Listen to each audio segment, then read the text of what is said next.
Yeah.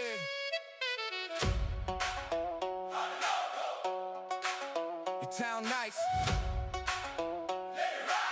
Stay in the know. Hardin County.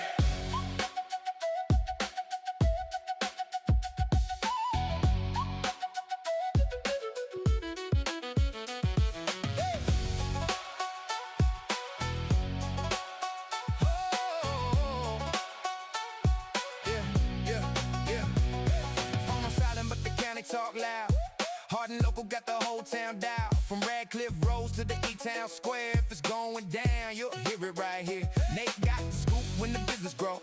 Nate's business buzz, let the whole town know. New shop popping, yeah, the word gon' flow. Local grind strong, let the spotlight glow. Then J.O.B. with the weekend plans. Events in the county for the whole fam. Concerts, festivals, places to go. Circle that calendar so you don't miss the show. Stay in the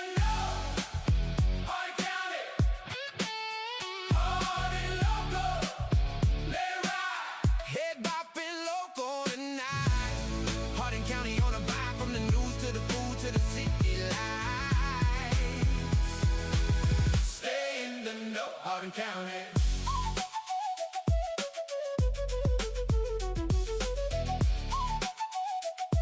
Yeah.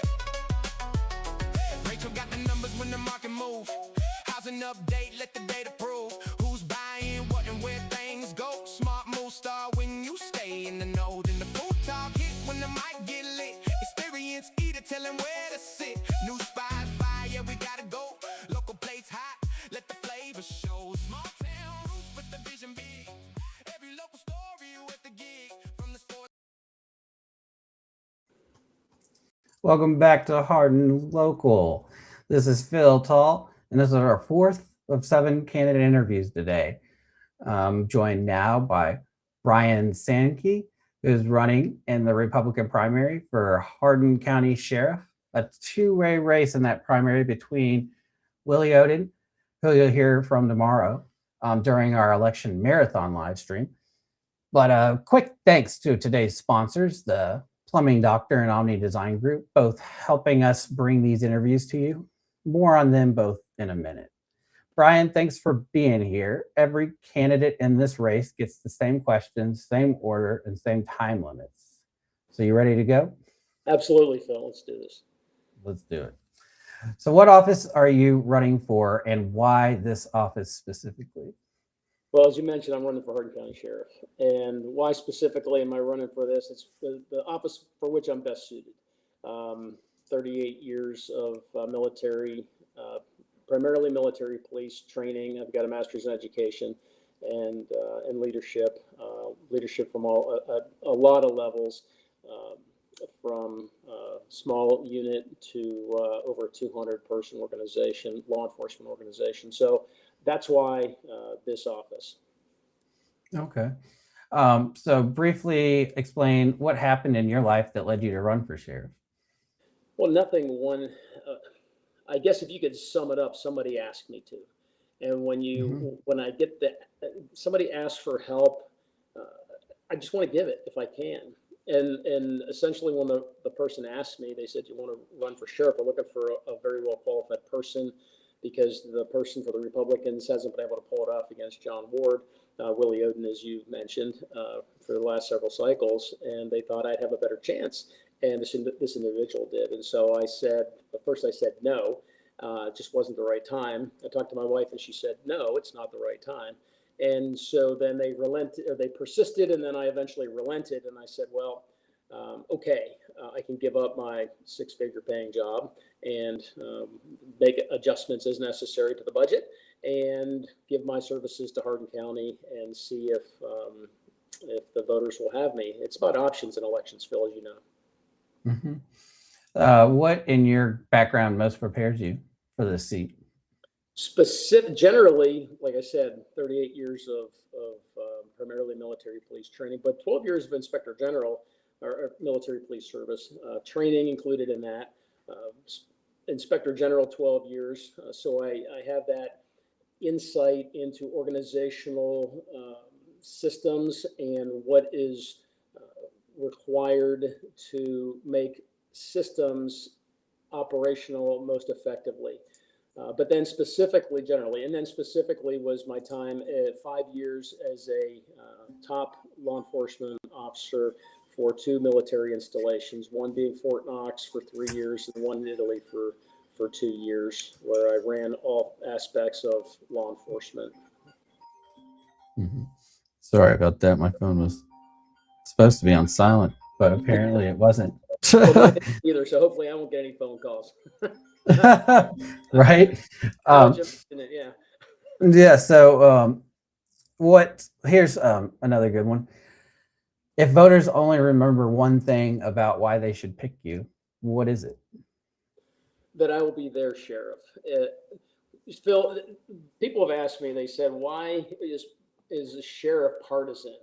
Well, when you look at county politics, county elected office, the sheriff is the most powerful elected official in any county because they have the authority to lock somebody up, right? They can they enforce the law. Top law enforcement officer in the county. Conversely, they also can, if they choose to, they can guide their deputies elsewhere. They can turn a blind eye, if you will, to allegations of illegal activity, or they can prioritize differently than the community would like them. So when that happens, then the community is ill-served by that top law enforcement official. So I will be the person, when elected, to equally represent all members of Hardin County. So I will be the kind of sheriff you would be if you were the sheriff. That is, you call 911, you get help. It doesn't matter what your association or relationship is to the sheriff or what campaign contribute, anything that you would associate with getting preferential treatment. That is not who I am. I objectively will pursue the constitutional aspect of being a sheriff, that is standing up not only for them when in their time of need, but for them when you have potential government overreach, when the sheriff has to stand in the gap and say, no, I'm sorry, that is not where the Constitution allows. Okay. Let me take a quick break. Today's election coverage is brought to you in part by the Plumbing Doctor, a family-owned Hardin County plumbing company run by Glenn and Tracy Downs right here in Elizabethtown.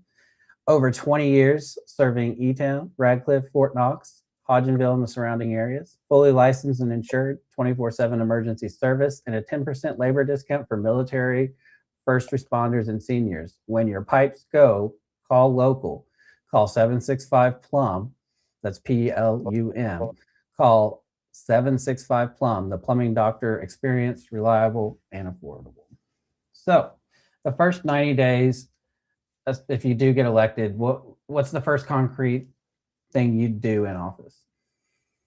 Well, Phil, the preparation starts well before you take office. Once you're elected, I'm going to go and fill my calendar with those meetings with the local, the judge executive, the mayors, the unofficial leaders of the county, and then also with the chiefs of police. But that's all prior to, that's getting those things, the relationships going before. But once I take over as the sheriff, I'm going to make the first thing I'm going to do is sign a 287G as in Gulf agreement with ICE, so that we will formalize that relationship between the federal agency, and that's just symbolic, because I'm going to work with all federal agencies. I'm going to work with state. I'm going to work with the local, the police departments, so we can. The way I see the sheriff's office is being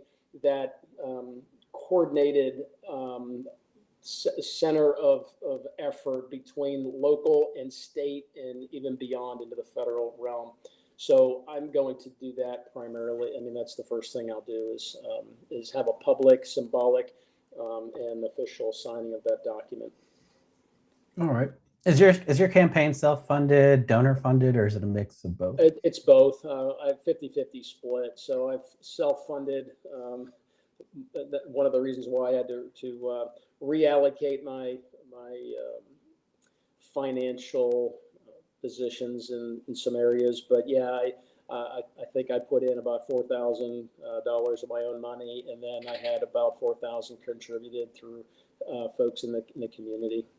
Okay, where should voters go to learn more about your campaign? My Facebook page, Sankey, Okay. Sankey for Sheriff. Yeah. All right, we'll make sure we get that shared on the comment of this live stream so that people can find that. One more pay the bills moment. Before we get into the sheriff specific questions, a big thank you to our second sponsor, Omni Design Group. Omni is a second generation builder based in Elizabethtown. Josh Branningham and Corey Jewell, born and raised in Hardin County. They handle new construction and remodeling, residential and light commercial. Any size home, any size reno, no idea outside of the box.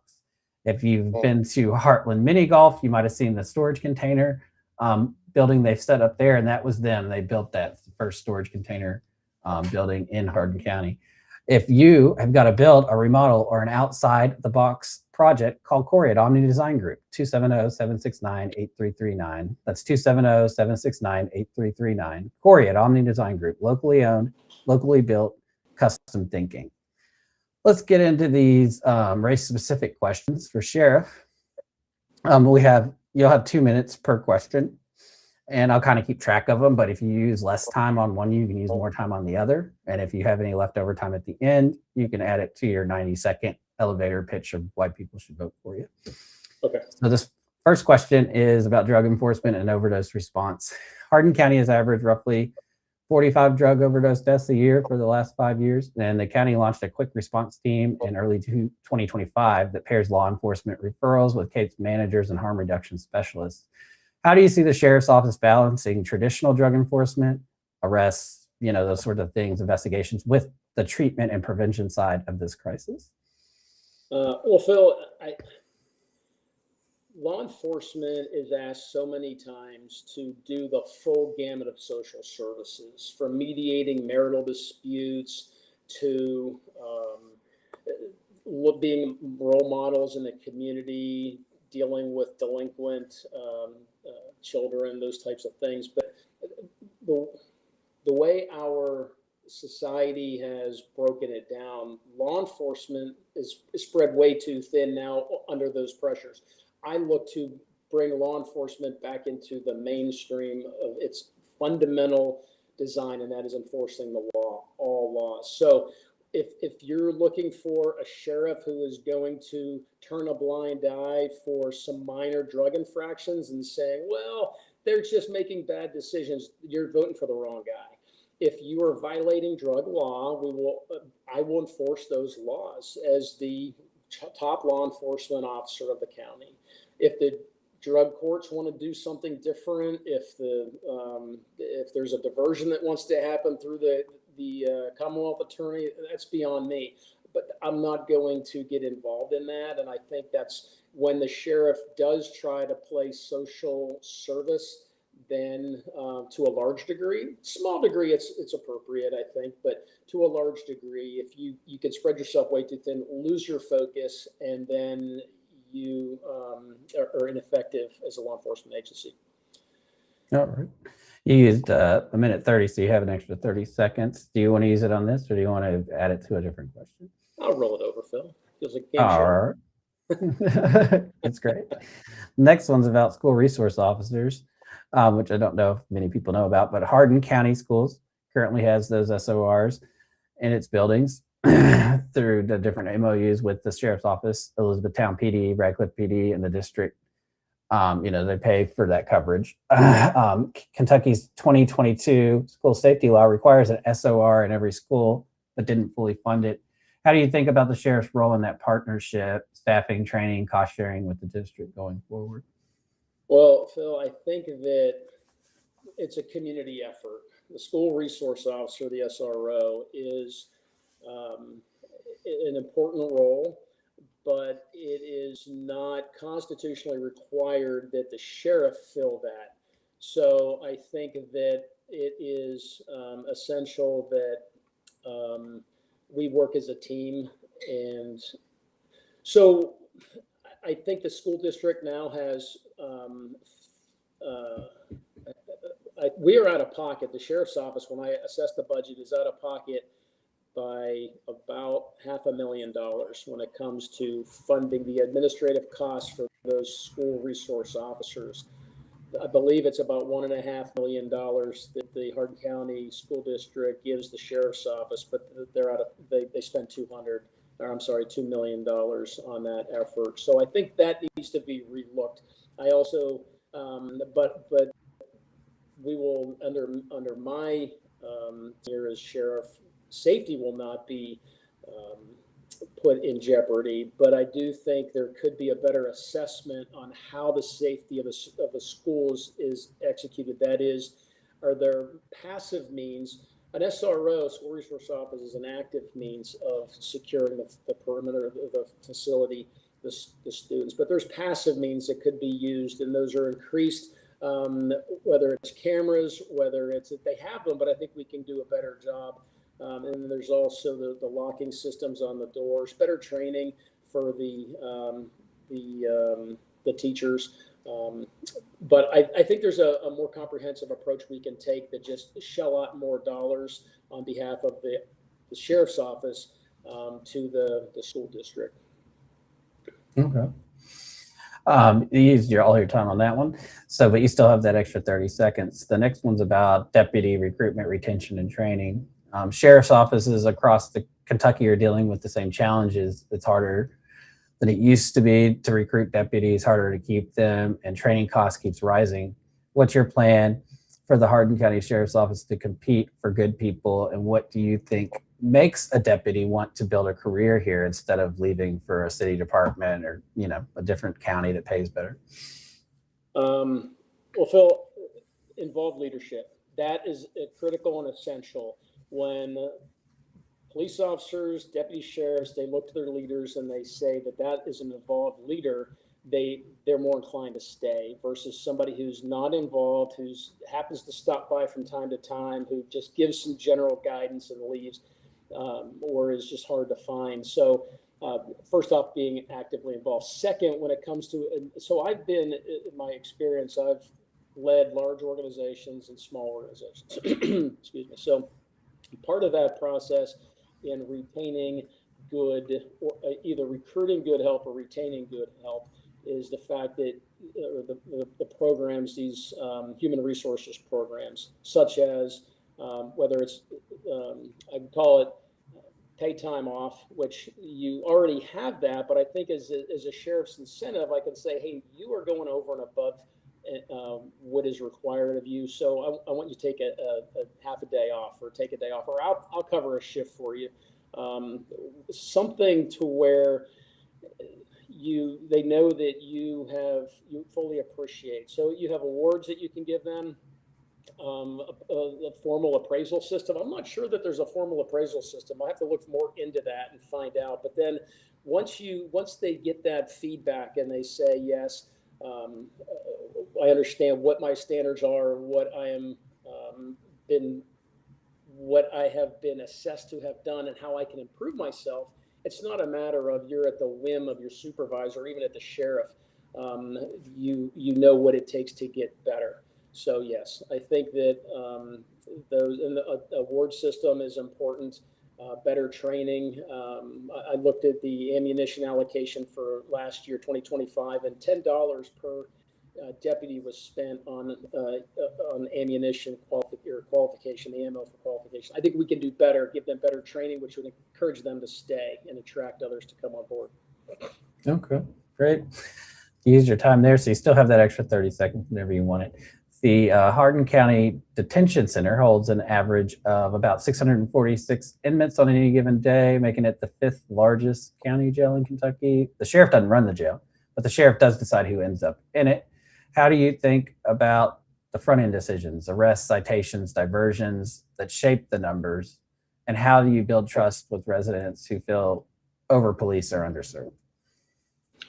Well, I think that you said that the sheriff determines who goes into the jail. So that's not entirely true, because the police departments also determine who's going to go. So when it gets to whether it's police or whether it's sheriff, I think that it's important to understand this thing called officer deputy discretion. So that's essential, and that's a key part of the duties of any law enforcement. You can't throw reason out and be a strict Barney Fife by the law. I mean, by the letter. There's the spirit that has to temper the letter. So you have to, and that's where the art of law enforcement comes into play. So you can't just say it's a one size fits all. When you have been alleged to have violated the law, you're just going off to jail. Again, we talked about diversion, and that is something that is beyond me as far as, in my opinion. I think there's maybe some sort of input that the sheriff should have or would have to the county attorney and saying, hey, I think maybe diversion would be appropriate. Or the Commonwealth attorney, either one of those two. So I think that, but when it comes right down to the jail, that is one part of the criminal justice system. Law enforcement is another, and then of course you've got parole and probation, those types of things. They can determine who goes into the jail as well. But I look forward to working with the jailer, whoever that is, in this next term to make sure that the people that are supposed to go there are there, that they don't get out too soon. But I think the most important thing that we overlook is in the whole, in our societal makeup, the responsibility that family has, and to make sure that these children are educated properly with respect for the law, respect for authority, that they are encouraged to go in the right direction so that they don't fall into the criminal justice system, law enforcement being a chief component of them. But, and certainly social services, like I said before, has a role to play in making sure that folks, either when they get out of jail, they're doing the best they can to not go back in. But again, it's a community effort, and that's what I look forward to doing, Phil, is being a community leader, to working with all facets of the community to make sure that when you need help from law enforcement, it's going to get there. It's going to get there quickly, and it's going to be effective when it arrives on scene, and then work as part of the rest of the criminal justice system to make sure that those folks are given the proper services and or pay the proper penalty that they need to. All right. Cool. You did use up your extra time there, which is fine because we're on the last question now. All right. So this question has to do with civil, tax, and court duties. A lot of what the sheriff's office actually does isn't what people see on TV. You know, there's collecting property taxes, serving civil processes, courtroom security, transporting inmates, mental health patients at times. Which of those behind the scene functions do you think needs the most attention in the next 4 years, and why? Well, in the next 4 years, Phil, I don't think that those behind the scenes things like collecting taxes, that's going to happen. That is not something I need to focus an inordinate amount of time on. The security of the courtroom, that's mandated by AOC. So that also is going to happen. You got to make sure, of course, that good people are in those positions, but I think that probably they've got very good people in those positions. And but as a new sheriff, what I would focus primarily on is the law enforcement, one of those core functions that is always associated with law enforcement or with the sheriff's office. That law enforcement is essential. You have to get that right. That is the keystone of the sheriff's office. And when people call, they want to know that you are going to respond, and you're going to respond effectively and appropriately and timely. That you're not going to give them short shrift if they're not part of the good old boy system, or if they have maybe a criminal record, or everybody deserves equal protection under the law, and law enforcement is there to do that. And that's what I will do, Phil, is make sure that when you're in West Point, you're paying $160,000. The people of West Point pay $160,000 to have a permanent presence in West Point, and I don't believe they do. I think that they're getting short shrift and not getting what they're paying for. I will correct that, but making sure that the response times are faster and that the deputies are fully, not that they're not fully qualified, but there's a different levels of qualification. I will take the training and qualification to the highest levels that I can possibly do in my time as sheriff. All right. Well, Brian, we thank you for your time. I'm going to give you a minute here when I'm done with my closing for you to do the final closing, which will be you just giving an elevator pitch why people should vote for you. You'll have 90 seconds to do that. For viewers, if you missed where Brian said voters can learn more, we'll drop in the comments of this post right after the stream his Facebook page and any other information he provides us. Well, you can also find a lot of information on hardinlocal.com, the top link, which is the election link. You'll be able to find a lot more information there, see who's running for what, and eventually there'll be like a embedded video of this stream as well. And one more thank you to today's sponsors, the Plumbing Doctor at 765 Plum, and also Omni Design Group. Call or text Corey at 270-769-8339 for your next build, remodel, or custom project. This interview will stay, this full raw interview will stay interviewed. I don't know why I keep saying that. Archived on Facebook and YouTube. On Facebook for 30 days. If you can't find it and you want a copy of the raw interview just because you want to check it against the edited one we'll put out later, that's fine. You can just request it from us, just however you want to do that. After Brian gets done with his closing argument, I guess, just like his elevator pitch, we will be signing off, but I'll be back at 5 with Christy Gordon, who's running in the Republican primary for magistrate of District 4. So come back at 5, or if you don't have time, watch these things later. This is the 4th of 7 interviews today.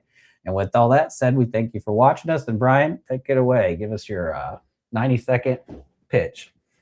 Well, Phil, I'm just the most qualified of the 3 candidates. And I say that not because I'm prideful or anything like that, but I just know that my 38 years of experience and my training, of my education, the kind of values I bring to the table, the self-sacrifice that I've made to get just to this level. Not a lot of people would say, I will get involved. If you want help, ask me. I'll give it a shot and do my best. And but I know based on what I have done, my career, I'm an involved leader. I don't let things happen. I make things happen. And as an inspector general, I would go in and find out what was going on in an organization, report back to the commanding general, who would in person, and I would say, whether it's an allegation or whether it's an inspection or whatever, you have to get into the details. You can't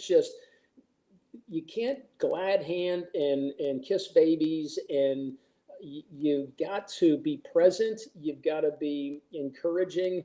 You've got to be technically proficient. You've got to be physically capable, and I believe I've got all those qualities that I can bring to the people of Hardin County. If I didn't think I was the most qualified person, I wouldn't be doing this. I would have stayed at the job I had, and but I felt like in today's day and age, with the way the society is going, we have to know who's in our communities. We have to know that they are abiding by the laws, all laws. We have to help each other. We can't afford, or we can't let the state or the federal government come in and do things for us here in Hardin County. We've got to do it ourselves. And part of that is picking the most effective and proficient and qualified leaders for our county. And Hardin County, I believe that I'm the best qualified for sheriff, and I look forward to hearing from you on May 19th, and then again in November for the general election. So thanks, Phil, for taking this time, and for doing what you do to make Hardin County better by keeping us all more informed, so that when we make these important decisions, we have the right information to do so. Thanks, Phil. Well, thank you. You're welcome. Stick around after I get us offline for a minute. And we